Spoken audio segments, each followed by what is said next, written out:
Hey everyone, and welcome to this explainer. Today, we're opening up our digital notebook to dive into something truly mind-bending. We're exploring that fascinating intersection where hard quantum physics meets deep philosophy. We're talking about the very fabric of time itself, and how literally everything we thought we knew about the past, present, and future might just be one big illusion. So let's just jump right in with a wildly unsettling idea that completely reframes our existence. Listen to this. If time folds, you're not moving through time. Time is moving around you. This isn't just a poetic thought, it's a massive challenge to our classical view of reality. It suggests that our standard everyday narrative of cause and effect, or action then consequence, might actually have it completely backward. Right off the bat, that begs the question. If this classical illusion of a strictly linear past, present, and future is actually broken, what does that practically mean for us? That question is really the engine for our entire journey today. We need to move from the sheer shock of this philosophical earthquake straight into the actual mechanics of how time might function in our universe. Think about it. For our entire lives, we've treated time exactly like a straight, rigid railroad track. You've got the past way back there, the present moment right now, and the future somewhere miles ahead. But physics is discovering something totally different. Time might behave a lot less like a track and a lot more like a living, dynamic field of mutual influence. A place where the before and after actually fold right into one another. Now, I want to be clear, we aren't just talking about science fiction here. This is grounded in a verified, real-world scientific phenomenon called temporal entanglement. This is where quantum states remain mathematically linked across different moments in time, not just across physical space. Just let that sink in for a second.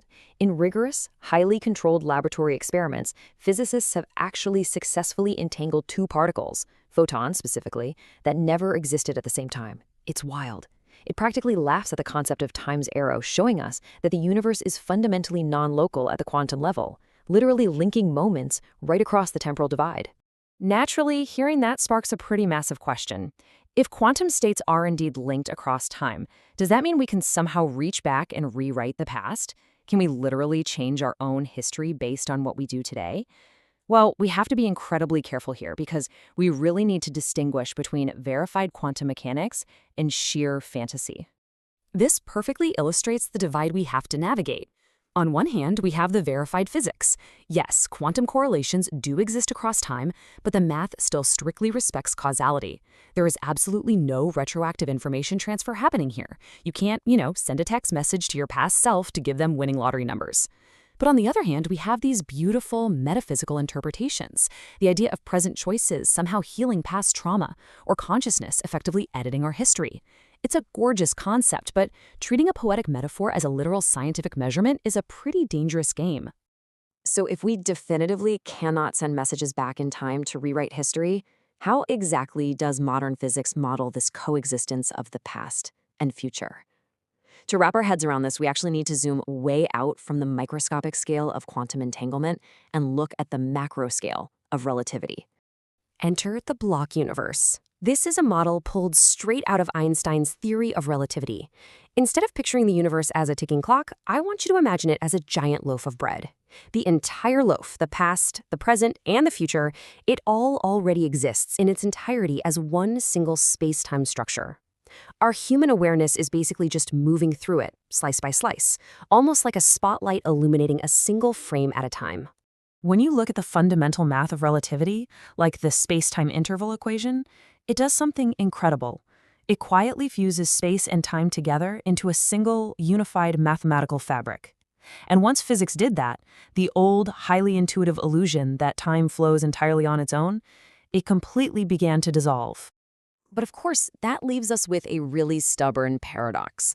If the past and the future already perfectly coexist in this block universe, why on earth do we experience time moving strictly forward? Why is our day-to-day human experience so relentlessly linear when the underlying physics clearly suggests otherwise? The answer to that comes down to one crucial concept: entropy. Our timeline is entirely driven by the thermodynamic arrow of time. Think about it like this. The past had very low entropy, or disorder. The present has medium entropy, and the future has incredibly high entropy. We remember the past, and we feel a forward flow simply because our biological consciousness operates inside this specific gradient. disorder statistically increases, which stabilizes causality in one highly experiential direction. It honestly helps to picture the universe like a full, completely finished film reel that's just sitting there. It already exists in its entirety. The fundamental laws of physics are actually mostly time-symmetric, meaning they function identically forward and backward. We just happen to experience the movie frame by frame. So that illusion of retroactive influence, it can occur mathematically across the whole reel, without any single frame actually getting rewritten. Which brings us to, honestly, probably the most profound question we're going to look at today. It bridges the gap between verified physics and the complete mystery of the human mind. If the underlying laws of physics really don't prefer a direction, what exactly is driving our hyperlinear experience of this cosmic film reel? And this brings us to a wildly fascinating and increasingly plausible interpretation: consciousness as the actual rendering engine. We already know from neuroscience that the human brain is constantly forecasting and simulating its environment. In this view, time doesn't really pass at all. It's being actively rendered by you. Your consciousness is integrating information across time, meaning your very sense of now is just a probabilistic reconstruction happening in your head. Consciousness itself might literally be the lens that forces time to appear linear. There's this thought: you are the stable attractor, the coherent pattern that remains identifiable even as time loops. I absolutely love that, because it completely flips the metaphysics of our existence. You are not just some line trudging from birth to death, and you aren't just a random sequence of memories. You are the constant in the equation, while time remains the variable. But wait. If present actions can ripple backward as part of a self-consistent universe, what does true responsibility and personal agency actually mean? If we're living in this cosmic now, where everything is already etched into the block universe, do we even have free will? Well, physics points to a universe that is totally self-consistent. We might not literally be changing the past, but we are still the ones actively holding the pen today, fulfilling what the past always was. And that leads us to some absolutely breathtaking metaphysical implications, something you might call the retrocausality of the soul. Under this philosophical lens, your memory isn't just some dusty passive record. It's an active interface with entangled spacetime. Your intuition? That might just be temporal bleed-through from future states. And perhaps most powerfully of all, doing the work to heal and find love today might literalize a rebalancing of your timeline. It softens the scars of those earlier versions of you by reweaving their meaning within this eternal now. So existence becomes way less about maintaining this rigid, fixed identity and much more about participating in a vast cosmos of unfolding relations. Your identity isn't a solid object moving down a one-way track. It's more like a standing wave, formed by interactions across space-time. Memory, anticipation, intuition, they're all just different modes of resonance within a much larger temporal field. I really want to let this next thought hang in the air for a moment. The future may not be approaching you from ahead. It may already be leaning upon the present, shaping your choices like gravity shapes light. If we embrace this folded time model, the goals and dreams you have might not be distant things you're frantically trying to chase down. They might actually be realities that you are currently deeply connected to right now. As we get to the climax of this explainer, we really have to ask ourselves, if all moments are truly simultaneous, does that completely dissolve the distinction between an event actually happening and an event just being remembered? If your past isn't actually gone, but is just folded up somewhere else in that space-time loaf, is experiencing a memory actually touching that original moment within the fold? And that brings us to the eternal now. It's infinitely rich, it's forever folding, and it's endlessly reborn inside of you.